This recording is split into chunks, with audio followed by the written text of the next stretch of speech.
Hello, this is Ron Barfknecht with another Daily Dose with Ron Barfknecht. First, I'd like to apologize for my absence. It's been a while. I was off sick with the flu. You can't really record when you're sniffing and sneezing and blowing your nose every couple of minutes. Today's topic is the announcement by the Conservative government that they're going to run a series of attack ads aimed at the Liberal leader, Stéphane Dion. Now, the Conservatives have been complaining for a year about the lack of the somewhat sympathetic bent of the mainstream media coverage of the Conservative agenda. Their performance, their policies, their individual statements have all been derided and an unfairly biased view according to the Conservatives, of course. They seek to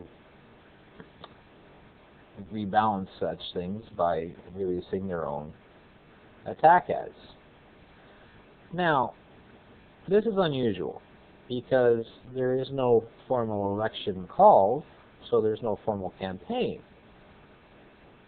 So this is most unusual in the sense that attack ads, perforce, are part of the election campaign.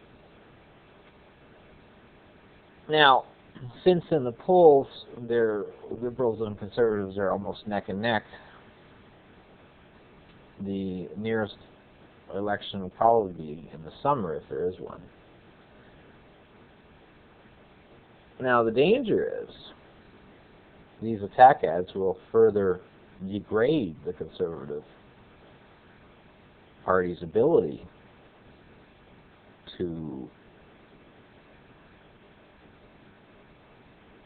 reach Canadian populations by going over the heads of mainstream media, as it were, and directly to the people. The ads for the Super Bowl, for example, they're purchasing Super Bowl advertising during the game, which is obviously one of the most watched programs in any given time frame. So they'll reach a vast amount of the population. Now, they probably won't air in the States, of course, since they have separate ads for the Canadian broadcasting.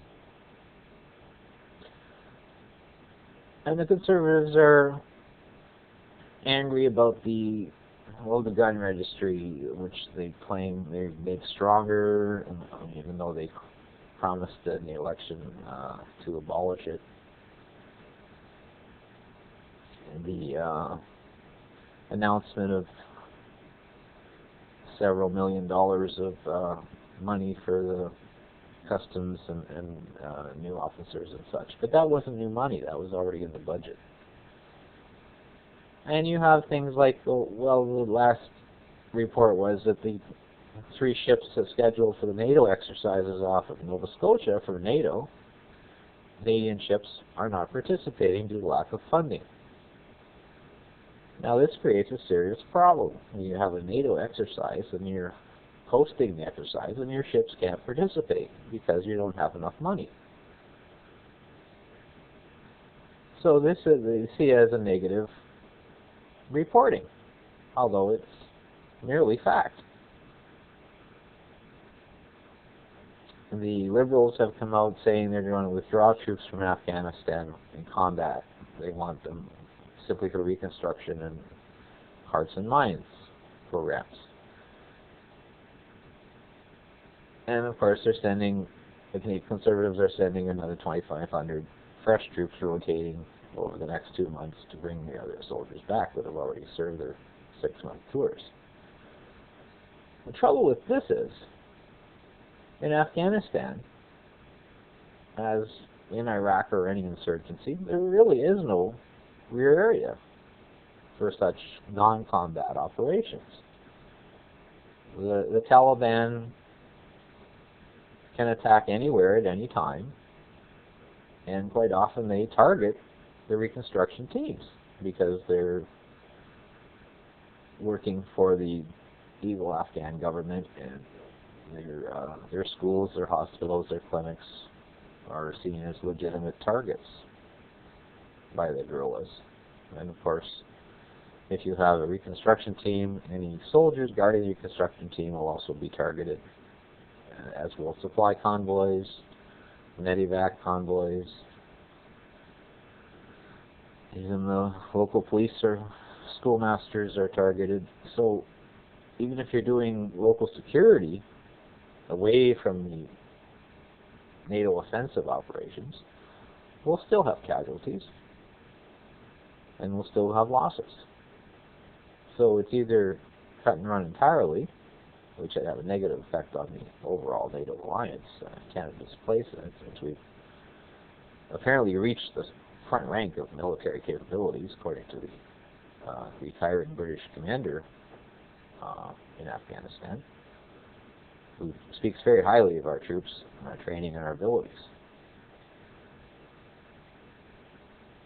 So I think these negative ads are going to backfire on Mr. Harper and will make it even harder for his agenda and his party platform to be portrayed in any way other than negatively, and will set the dogs of the mainstream media on his head. Will make things worse for him rather than better. So I think he should reconsider and perhaps think of the future, going to an old phrase. And that's my view.